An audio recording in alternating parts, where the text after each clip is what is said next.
Man, Doug Hanson. I'm excited, you guys. I'm super excited. I'm excited to feasibly be able to die in my sleep. I was thinking about it the other night. I was cuddling up. I was like, oh, it might be the night.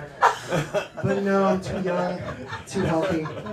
But when you do get to that age where you could feasibly die at any moment, it probably feels pretty great. It's probably similar to the feeling you get when you only have a couple hours left at work. I'm almost out of here. Just a few more minutes. Because death is the ultimate chill session. There's no friends, no job, no responsibilities, no taxes. And it's going to happen to all of us, so we can all be super excited about that. Speaking of death, though, I decided I'm not going to have kids. I'm not going to perpetuate this life stuff anymore. Every time I tell somebody that I'm not going to have kids, they always say the same thing. They're like, oh, you'll change your mind. You'll come around. But I don't think I will, because I don't like kids, I don't like people, so why the fuck would I make one? You know what I mean?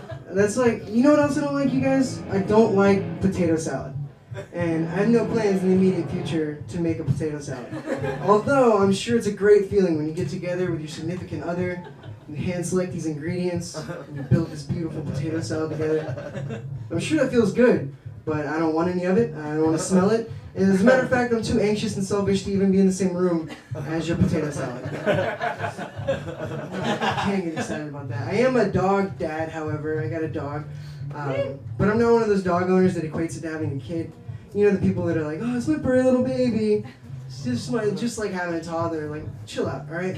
Maybe you can make that argument for like the first 6 months of that dog's life. But after that, it's a lot more like having an autistic little brother that you leave at home alone all day, make him shit in the backyard, walk around town on a rope. And it's a lot more like that than having a kid. So pump the brakes on the comparisons. But I had a super heavy moment, kind of like a leveling moment. You guys ever have that? I was having a down time, not feeling the best.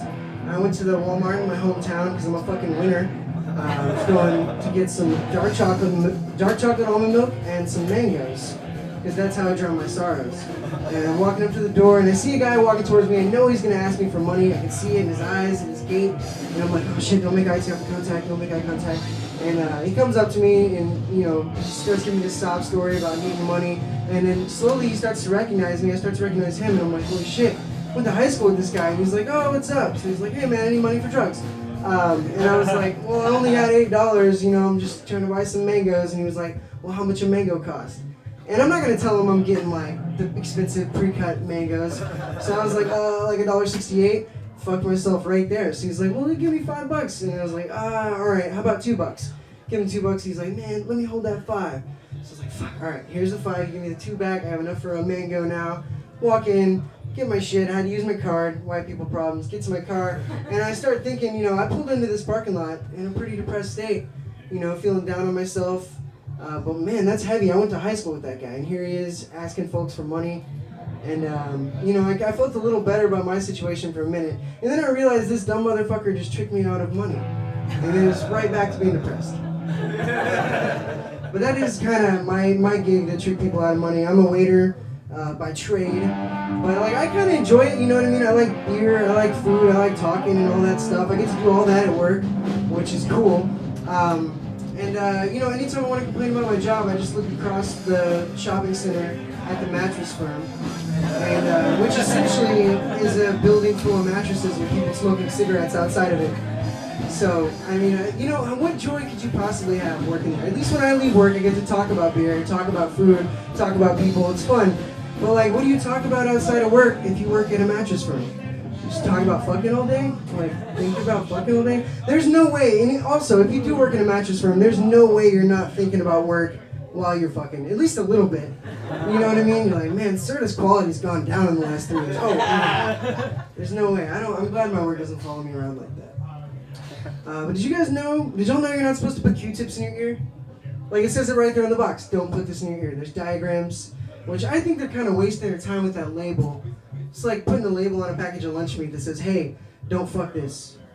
People are still gonna fuck that lunch meat. You're wasting your time with that label. People are into really weird shit, you guys. Did y'all know that foot fetishes is like the most common fetish? Like universally, that's the fetish that most people have, which is weird. That means statistically, like, half of you guys have a foot fetish. I see y'all out there.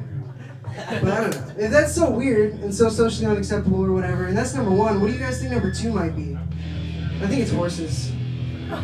If you guys don't believe me, there's some weird shit going on with horses. Spend any amount of time on Tinder in Houston, get back to me. They got pictures with their horses, horse emojis in their Instagram bio.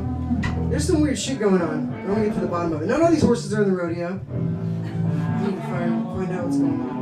But shit's been crazy lately, you guys. I saw 2 girls in a row from Florida, and they were crazy, but they weren't as crazy as you might think a girl from Florida would be. And they did have like weird things in common. Like they were both like weirdly afraid of alligators, which I don't know if that's from growing up in the swamps or if they just teach them a lot about alligators in school because it's a real danger you face in Florida. But anyway, cut to the chase. I'm fucking one of these girls from Houston, next to Lake Houston, and I don't know if you guys know.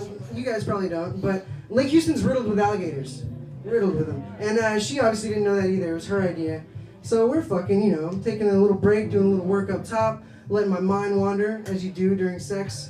And I start thinking, how funny would it be if an alligator just like lumbered up onto the shore and started eating her out while I'm doing my thing up top? And that's one alligator's thing, like this one pussy-eating alligator. Guys, what I'm getting at is life is short, all right? And the hours are going to pass with the same amount of time no matter what.